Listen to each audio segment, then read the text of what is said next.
Hi, I'm Joel Persinger, the Gun Guy. Thank you very much for watching my videos. You have no idea how much I appreciate it.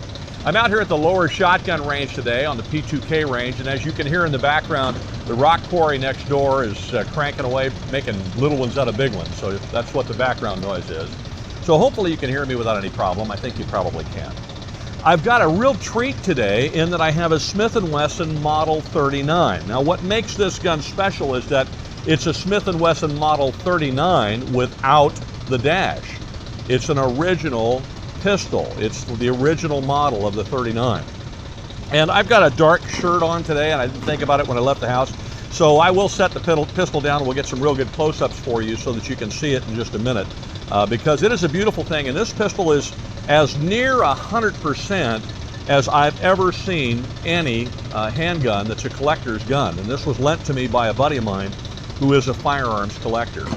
The Model 39 is fascinating to me because of its origins and the design that went into it. I don't know how much you know about them, but they're a law enforcement pistol, but they were kind of going to be a military pistol of sorts.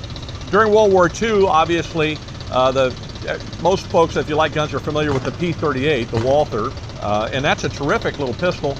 And it was really attractive to American ordnance folks. They kind of liked the design. They liked the double action design and how that worked with a semi-automatic pistol. So about 1949, they sent out a request for designs from American manufacturers. They wanted an American answer to the German Walther P38. And Smith & Wesson's answer was the Model 39. So this is sort of a, I guess you could say it's kind of a hybrid between a P38 and a Browning high power, because the lockup internally is more like a Browning high power and not like a P38 at all.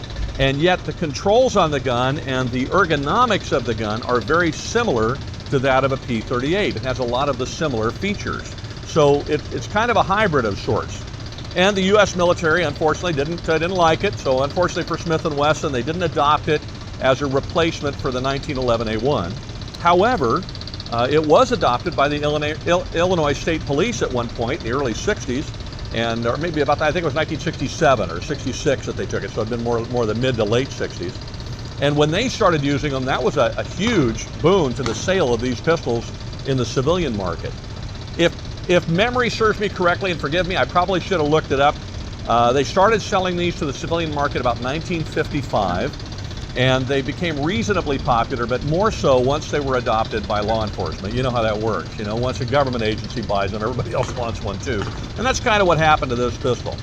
Now, these are the forerunner to the Model 59. And the major difference between the two, both are chambered for 9mm, but the major difference between the two is this is a single stack pistol with an 8-round capacity, as opposed to the 59, which incorporated a wider grip and a double stack magazine. And that gave it 14 rounds on board.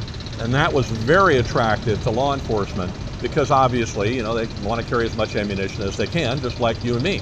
So that became a more popular pistol. It was more acceptable because of the double stack magazine. But this really was the first American-made double action pistol in semi-automatic double action pistol that was marketed to civilians in the United States. So it's a milestone pistol, if you will, and they are a beautiful pistol to shoot if you've never shot one. The double action trigger on them is magnificent. We're going to shoot this one, but not too much. I don't want to shoot it too much because it's, you know, it's 100% or 98% or whatever. I can't find a blemish on it anywhere, and I obviously want to give it back to my buddy in as good a condition as I got it. So I'll shoot it a little bit, but I'm not going to put too many rounds through it today. But we will get it out on the range and shoot it for you a little bit. But anyway, let me turn it around. I'm going to set it down here, and then we can get some close-up shots that aren't up against my dark t-shirt or my dark shirt here, and then you'll be able to see it a little better. As you can see, this Model 39 is in fabulous shape. It's in amazing condition. It looks like a brand new pistol. And this is the Model 39 without the dash, as I mentioned before. And I don't know if you can see it clearly on the screen, but it says Model 39, and normally there would be a dash. But this particular pistol has the black anodized aluminum frame, and if you hold a magnet up to it, you can tell it's not steel. That's how they test it. And you'll notice it's kind of a color difference between the anodized black frame and the steel slide. And there's a reason for that. Obviously, the finish is a little different. So blue steel slide and an anodized aluminum frame. The grips are of a three-piece orientation. There's the two walnut sides and the kind of metal strap that goes in the middle. It all kind of goes together as one. So it's a three-piece grip instead of the two-piece that you're sort of accustomed to. It's got adjustable sights, and you can see a little sight paint here where my buddy's put some sight paint on it. He shoots it very seldom, but every once in a while, and he's very ginger with it. And obviously that's why I'm being that way with it as well. It's all original, which is wonderful, and it mirrors the mechanics and the manual of arms of a P38 in the sense that it has the decocker, it's double action, and so on. But internally, the way it locks up is very similar to a Browning high power. So it's sort of a hybrid of the two. And a Model 39 is a single stack magazine, which I'll take out and show you. It's a single stack magazine for 9mm parabellum, and it holds 8 rounds. If memory serves me correctly, where the Model 59 holds a total of 14 because it has a double stack mag. So let's put that back in there. So as I said, just a beautiful gun and a wonderful example of a Model 39. Let me turn it over for you, and you can see the other side is just as pristine as the side with all the controls on it.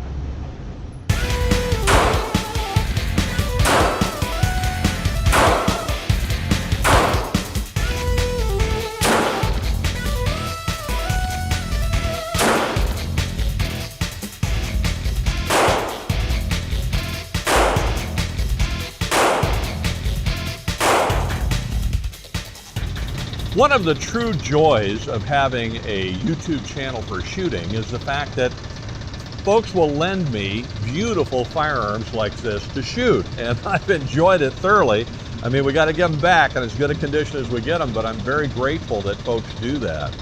The hardest part, excuse me, about having a YouTube channel where you're shooting is that people lend you these and you got to give them back.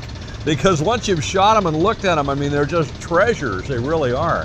That's one of the things I love about firearms is they're collectible, there's a lot of history associated with them, and they're just fun to shoot, and you can kind of trade them. There's a whole community around them, and if you're not a gun person, you're just kind of thinking about buying a gun, I want to encourage you to get involved in the firearms community because it really is like a family. You come to the range and you see the same folks all the time, and you learn who they are and they learn who you are, and you do become a family of sorts and an extension of your family. Gun folks are like that. They're just friendly and easy to get along with, and I'm very grateful I've been part of that community since I was a child, since I started shooting when I was 5. So this fellow was kind enough to trust me with this beautiful prize that he has to do a video. And now I've shot it and I really, really like it, and I hope you like the video as much as I like making it, because guess what, I got to give it back. Anyway, that's the Smith & Wesson Model 39. They are an absolutely fabulous pistol. They're fun to shoot, they're great design, and there's a lot of history associated with them, which really makes them fun to have them in your hand. You have that early kind of military history design going on in your hand, particularly when you pick one up that's actually the one that's got the aluminum frame and the steel and the anodized frame on the bottom, and it's got Model 39 with no dash and all this kind of things. Makes it kind of neat. Anyway, I'm prattling on, I apologize. Have a wonderful day. Thank you very much for watching my channel. Please like, subscribe. We got the button up here so that you can do that. We'll let you know when new videos come out. We got a bunch of previous videos that are awesome, and we come out with new ones every week. So please come by and check us out again. We'll have new videos, generally 1 or 2, and we try to do 2 a week, sometimes 3 if we really work at it. And if you haven't joined the National Rifle Association, I urge you to do that. If you like watching gun videos and you enjoy this kind of thing and you like shooting and you're not a member of the NRA, you need to be. So I'm going to put a link right here so that you can join the National Rifle Association easily. It'll take you to a nice little link on our website where you can do that. It'll save you some money so you can join for a little less, kind of like a coupon. I love coupons. You probably do too. And that will help out all of us as we fight for our Second Amendment rights across the nation. Likewise, if you happen to like handguns because you're carrying them and you've got a concealed carry permit, or you're in a constitutional state where you can carry and you don't need a permit, hallelujah, we need more of those, or you just have a gun for home defense, you might want to check out Second Call Defense.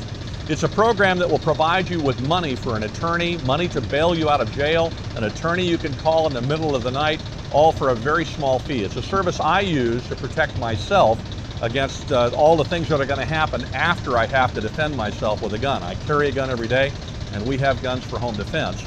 And I live in California, where you get murdered by the legal system if you ever don't get murdered by the bad guy and actually defend yourself. So I have to have that here, and even if you're in a free state, you might want to investigate it there. So I'm going to put a link right here for you to do that. It's a service I use and I recommend. Check it out. It's Second Call Defense. Again, thank you very much for watching my videos. I really, really deeply appreciate it. We're growing like a weed, and it's all because of you. Have a wonderful week, and be safe.